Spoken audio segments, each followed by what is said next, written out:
Hey guys, Tightrope here, bringing you this 18th installment of micro tips and tricks for Company of Heroes 2. First up is explaining the delay that you experience sometimes when recrewing team weapons. If your machine gun gets decrewed while it's in the process of packing up to retreat, when you go to recrew the weapon, the setup meter will fill to the top and then drain to the bottom before the machine gun can execute any other commands.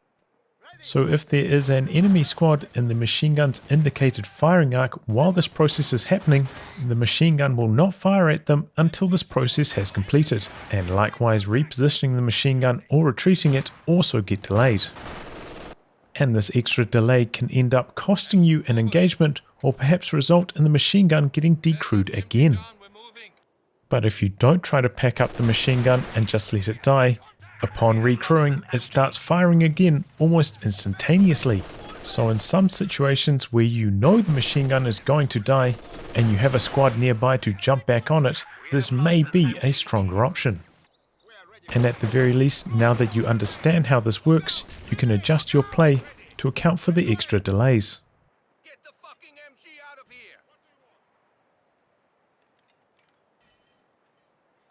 If the machine gun gets killed while it is setting up, this doesn't have any impact and it can start shooting immediately upon being recrewed.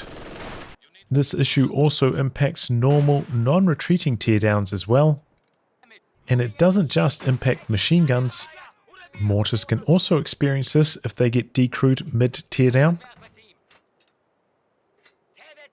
And I believe it impacts anti-tank guns as well, though due to their shorter teardown timers, it happens far less often, and the teardown and setup delay is less noticeable than it is for other weapon types.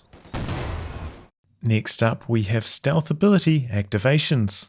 The decloaking trick for snipers that I posted back in Micro Tips 5 did end up getting patched out. However, there is still a trick you can do with the Soviet sniper regarding its Vet 1 ability, the flare.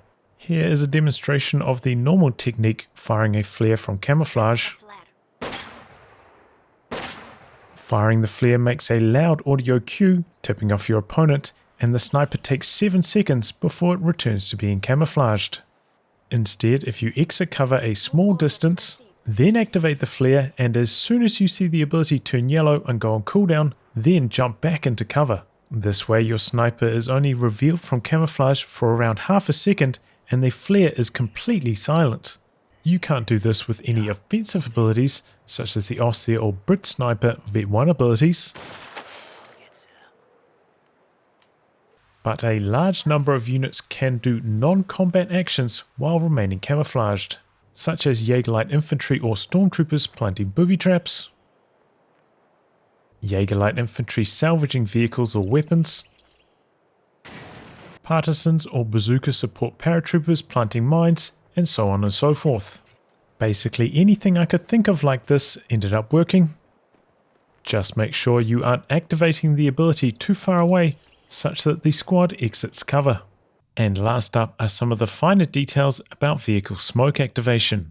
When using vehicle smoke such as Panzer Tactician that is available in several different Austria commanders, if you use your smoke immediately after taking a shot, the opponent has plenty of time to react to the smoke, get ready with their attack ground command, and execute it before they are even reloaded and ready to fire again, meaning they have a relatively easy time countering your smoke and don't miss any damage uptime.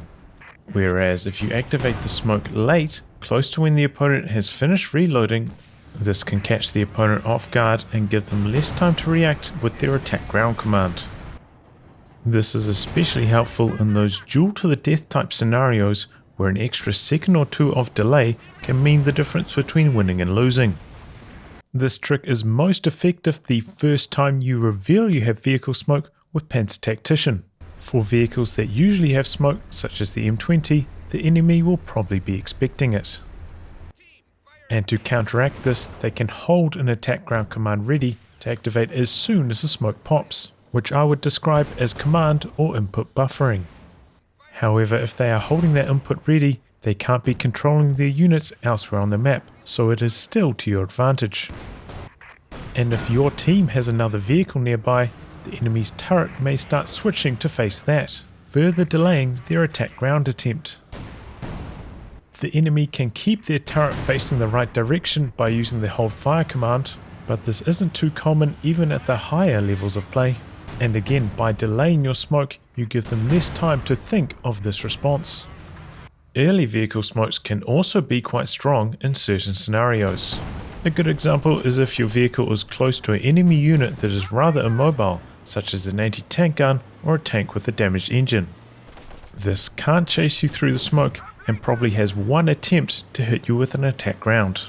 Here you want your vehicle to disappear into the fog of war as quickly as possible, and then you'll perhaps dodge off in an unpredictable direction, making it much harder for your opponent to land their attack ground attempt. Here's how it looks from the enemy's perspective. Initially I backed up straight and then I aimed to hit the hard left turn once the M20 had disappeared into the fog. You can see a hint of the M20 turning left right as it disappears into the fog, so I executed the turn slightly too early. Though the opponent wouldn't know how hard I turned, so still would have quite a lot of guesswork to do. That's it for this installment, guys. Be sure to like, subscribe and share it with your friends, but not with your enemies. And if you want to help fund the continued production of these types of videos, check out my Patreon page.